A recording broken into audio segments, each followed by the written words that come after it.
All right, guys, so I got that center hole filled in. Just I got to do a little bit more Bondo work here. I had a high spot here. I had to tap the metal down, fill it in with some Bondo, smooth it all out, and then that center hole is completely gone. These two side holes, I'm going to put, like I was saying before, just a smaller slot in here, and then I'll fill in the rest of this. So what I'm going to use on that is this metal pipe right here. Okay, so I originally had that together. I drilled it out. I'm going to spread it out so I can weld on this metal pipe. I think what I'm going to do though is I'm actually going to squish this to allow that to be just a little bit longer. So it's just elongated when all said and done. So go ahead and put that in the press and squish that down. So these are the heaters slash fan. So I could either have just the fan on or just the heater and fan on. So I'm hoping this will be enough to put some good airflow onto the window and defrost the window, also add a little bit of heat during winter time. So these things are 10 amps, 100 watts. I also have two more that are 15 amps at 150 watts. So in any case, let's go ahead and put that in there and I'll show you what it's going to look like. All right, guys, welcome back to another episode of Off-Axis Builds. Tonight we're going to be working on a little bit more of the defroster project. In previous video, I showed you what I was going to do as far as the dash and removing one of the holes and moving two of the holes further inward. And I got that done in that video. In this video, I've got the Bondo on it and smoothed out. Going to be working on getting the little heater boxes welded in. And yeah, so stay tuned, guys. I will show you what's going on. Remember, guys, to always like, comment, and subscribe. Hit that little bell for upcoming notifications. All right.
All right, guys, so it might be a little hard to see, but this is the vent that I put in. What I did was I shortened the vent, blocked off the middle one, and you saw in another video what I did there. And what I did was I shortened it up so I can put this, this boot on. Okay, this boot comes down to this little box, which I can take off to replace the heater if I want. This heater actually sit inside that box. Okay, so it'll be something like this. So it sucks from the cab and will blow to the window. It'll also circulate the air through the cab, and also, if I wanted to, heat up the cab because it is a heater. So I'll have one on this side and one on the other side. I didn't put that one in just for this demonstration purpose, but that's the idea of what I'm doing there.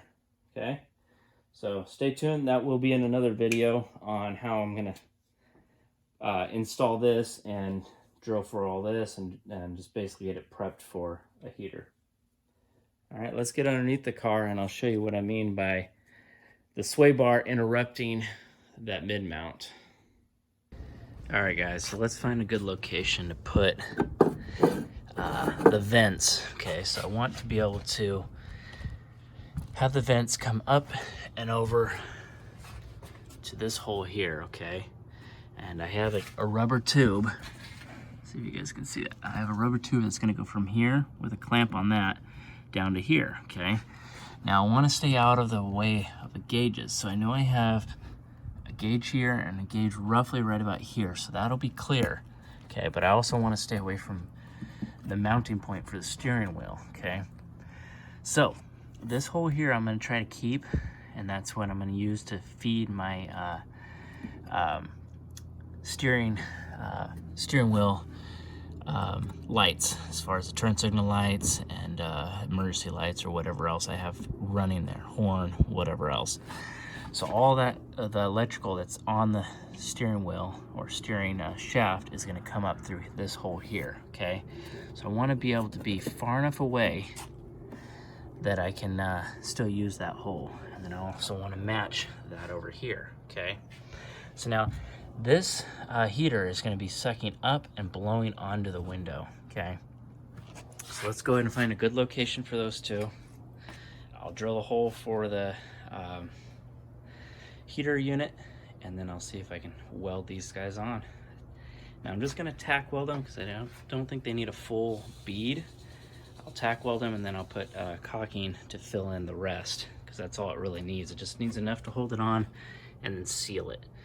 Okay, so let's go find a good location for that, draw it out, and drill them.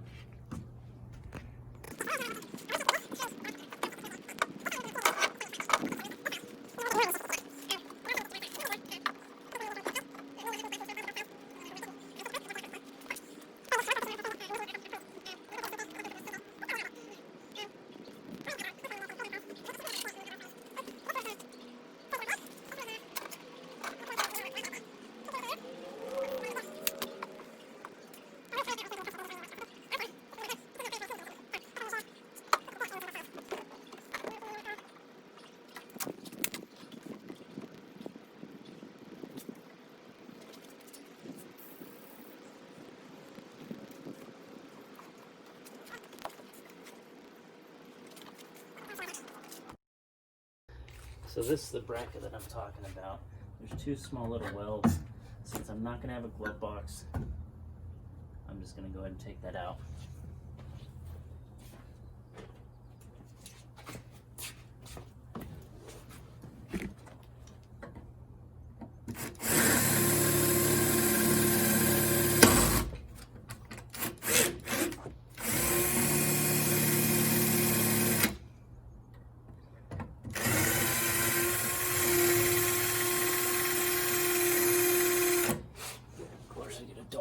Drill bit.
so this is the heater. Okay, it's obviously going to be on top. Perfect. So that'll suck the air out of here and blow it up onto the window. Let's go and get the other one drilled out.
Alright guys, so now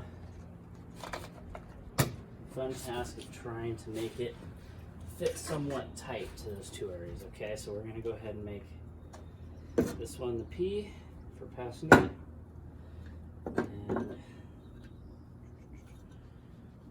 this one the D for driver, obviously.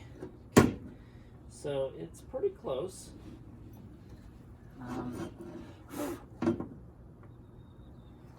Does look like I need to take off right here in this corner. We're just gonna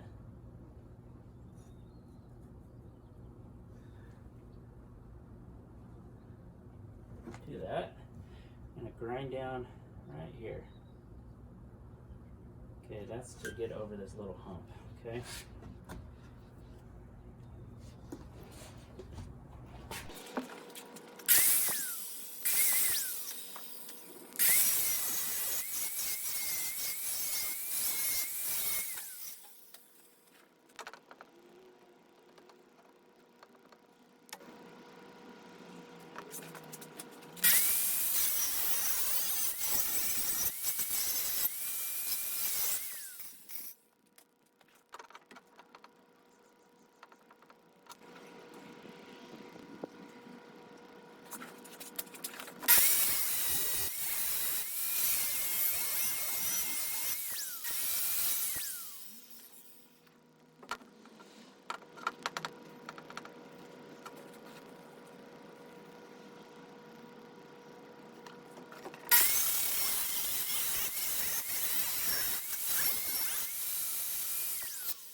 Pretty darn solid.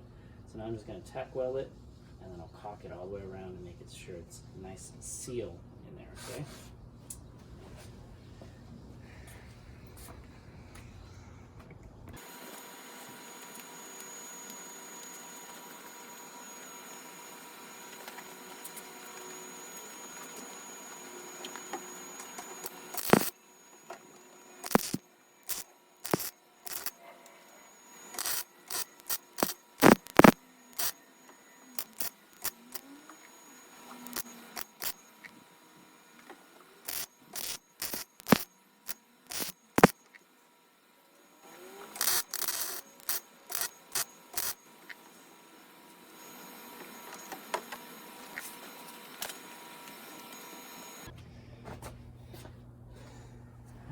so let's go ahead and get this one fitted in the same location.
Okay guys, so my original plan, so this fan will blow through the heater, okay? And I could put this underneath the dash. The only problem with that is I'm gonna be seeing it every time I get into the car and I don't wanna see it. So the solution to that would be to cut these off, okay? Mount it from these 4 holes from the dash side, and then I'll slide this into the hole, okay? Now, once it's in there, it'll fit nicely, okay? But with these tabs on, it won't allow it to slide in. Secondly, so the other thing I'm gonna have to do is cover these up just a little bit better so they don't interfere with the metal housing on this framework, okay? So I'm just gonna go ahead and put some more shrink wrap on those guys. Make it to where it doesn't spark. So I think that's the best bet. If I cut those off and mount it from those 2 points, I think it'll be perfect. Now those screws are gonna be seen from below, but I'm not too worried about seeing those screws. I was more worried about seeing this whole block underneath. So, and when I built this box or found this box, I wanted it to be small. I didn't want it to be too big in here. I probably should have went a little bit bigger on that so I could get these mounted inside. But I think all in all, once it's mounted with these 4 screws, I think it's gonna be nice and a good location for it. And I mean, honestly, if you look at it, the box is big enough for the wires and all that, so I'm not too worried about that. So that's what I'm going to go with. And that's what it's going to look like when it's all said and done. Alright guys. Let's get these nubbins cut off and get this thing installed. Alright guys. Thanks for joining me on another episode of Off-Axis Builds. I got those heater channels in, or not channels, but those heater boxes in. All that's left now is to get the mounting holes done for the 2 heaters, and then sand them down, paint the area, and then that section's done. Put a little caulking around the edging so it's sealed nicely. So almost getting there. I got a little bit more to do on some other parts of the trunk before I can actually finish painting those. So anyways, thanks for joining me on another episode. Remember guys, it's always built, not bought. All right, see you in the next one.